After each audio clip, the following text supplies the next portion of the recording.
नमस्कार, मैं रूपा रजक सदीनामा की ओर से आ गई हूँ लेकर दिनांक 10 दिसंबर 2024 का संपादकीय लेकर, जिसका शीर्षक है ये तत्काल तत्काल क्या है, जिसे लिखा है हमारे सह संपादक राकेश सचल जी ने। आज का हमारे विषय तत्काल यानी जल्दी को लेकर है। तत्काल क्या है? कभी भ्रम है तो कभी है क्या। सुप्रीम कोर्ट हर तरह से सुप्रीम है। मुख्य न्यायाधीश न्यायमूर्ति संजीव खन्ना द्वारा कुछ मामलों की तत्काल सुनवाई पर लगाई रोक से सुप्रीम कोर्ट ने अनेक मामलों को तत्काल सुना दिया है। यह तत्काल का अर्थ होता है जल्दी, जो भी करूँ जल्दी। जानते हैं इस संबंध में आगे क्या कहते हैं हमारे संपादक महोदय। दुनिया में हर कोई चमड़े का सिक्का चलाना चाहता है, फिर चाहे वो राष्ट्रपति हो, प्रधानमंत्री, अमित शाह, कोई सम्राट, कोई तुगलक, कोई भी क्यों ना हो। जिंदगी ना मिलेगी दोबारा। देश के मुख्य न्यायाधीश न्यायमूर्ति संजीव खन्ना ने भी सुप्रीम कोर्ट में तत्काल सुनवाई की आधिकारिक व्यवस्था पर रोक लगाकर यही सब किया है। उन्होंने किसानों के मुद्दे को भी तत्काल सुनने से इनकार कर दिया। सुप्रीम कोर्ट के फैसले से असंख्य लोग निराश होंगे, मैं भी इन्हीं में से एक हूँ। सुप्रीम कोर्ट हर तरह से सुप्रीम है। मुख्य न्यायाधीश न्यायमूर्ति संजीव खन्ना द्वारा कुछ मामलों की तत्काल सुनवाई पर लगाई रोक से सुप्रीम कोर्ट ने अनेक मामलों को तत्काल सुना दिया। कोर्ट आधी रात को भी खुला है और अवकाश के दिनों में भी, लेकिन ये सब कुछ न्यायाधीश के पद पर आसीन व्यक्ति के ऊपर निर्भर रहता है कि वो किस तरह की व्यवस्था से न्याय का रास्ता प्रशस्त करे। तत्काल सुनवाई को लेकर मत भिन्नता हो सकती है। अपवादों को छोड़कर सामान्य तौर पर सुप्रीम कोर्ट में तत्काल सुनवाई नहीं होनी चाहिए, क्योंकि माननीय सुप्रीम कोर्ट में लाखों मामले ऐसे हैं जो कम से कम 5 साल से लंबित है। पहले इन्हें सुना जाना चाहिए। लेकिन देश में कभी कभी ऐसे मुद्दे और मामले भी आते हैं जब उन पर तत्काल सुनवाई और फैसले ज़रूर माने जाते हैं, लेकिन अब ये रास्ता फिलहाल बंद कर दिया गया। सुप्रीम कोर्ट इस मामले में समदृष्टि रखता है। उसने दिल्ली में के मुख्यमंत्री अरविंद केजरीवाल के मामले पर भी तत्काल सुनने से इनकार कर दिया और किसानों के आंदोलन को देखते हुए किसानों के मामलों में भी तत्काल सुनने से इनकार किया। देश में किसी किसान का बेटा शायद अब तक मुख्य न्यायाधीश की कुर्सी तक नहीं पहुंचा, अन्यथा उनके मामले को तत्काल सुनने से इनकार नहीं किया जाता। इस सर्वोच्च पद पर पहुंचने के लिए भी विरासत चलती है।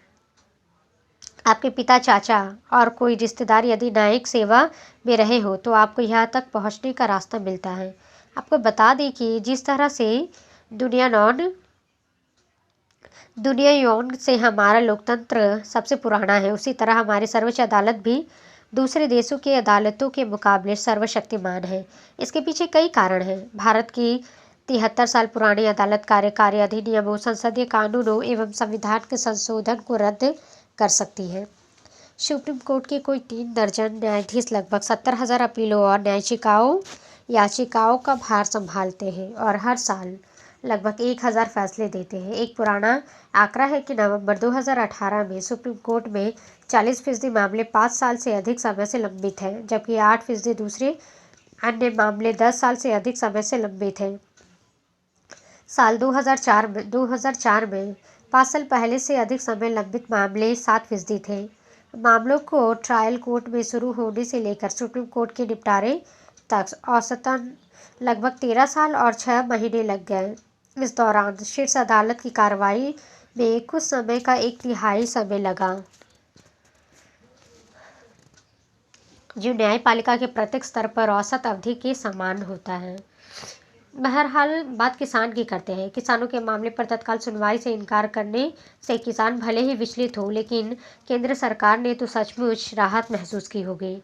माननीय अदालत ने कहा है कि उनके पास सबसे पहले किसानों के मामले में जनहित याचिकाएं लंबित है, इसीलिए किसी नई याचिका पर तत्काल कोई सुनवाई नहीं हो सकती। इस मामले में सीजीआई के निर्णय पर कोई किंतु परंतु नहीं कर सकता। कोई सबसे बड़ी अदालत के सबसे बड़े न्यायाधीश से स्पष्टीकरण नहीं मांग सकता। कोई उनके फैसले के खिलाफ कहीं जाकर अपील नहीं कर सकता। किसान हो या केजरीवाल, अदालत को इससे कोई फर्क नहीं पड़ता। उसे तो एक नई लकीर खींचनी है, एक नई लकीर। सुप्रीम कोर्ट का अपना काम कर रही है, किसान अपना काम।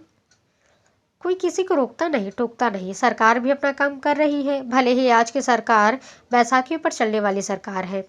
सुप्रीम कोर्ट में वकील अब किसी मामले की तत्काल लिंग्विस्टिक लिसनिंग और सुनवाई मौखिक नहीं करा सकते।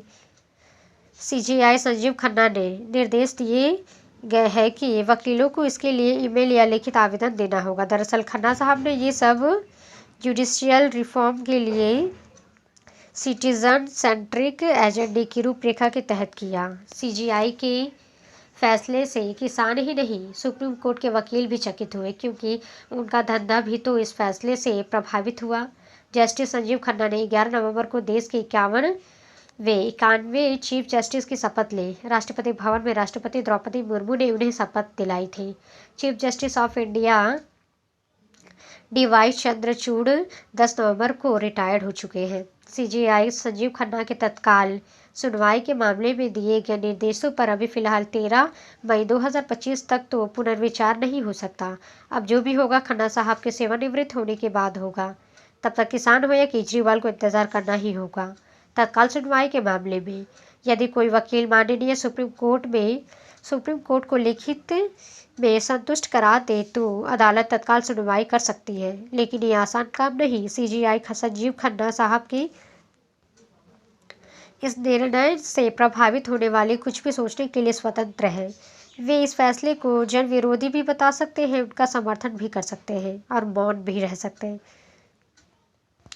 अदालत शायद इसका बुरा नहीं मानेगी और तत्काल इसे अवमानना का मामला भी नहीं मानेगी। वैसे आपको याद रखना चाहिए कि हमारे देश का सर्वोच्च न्यायालय किसानों के मामले में सरकार को और सरकार के मामले में किसानों को भी लताड़ चुका है। तो ये था दोस्तों हमारा आज का संपादकीय। कल फिर लौटेंगे एक नए विषय, एक नए संपादकीय के साथ। तब तक के लिए नमस्कार।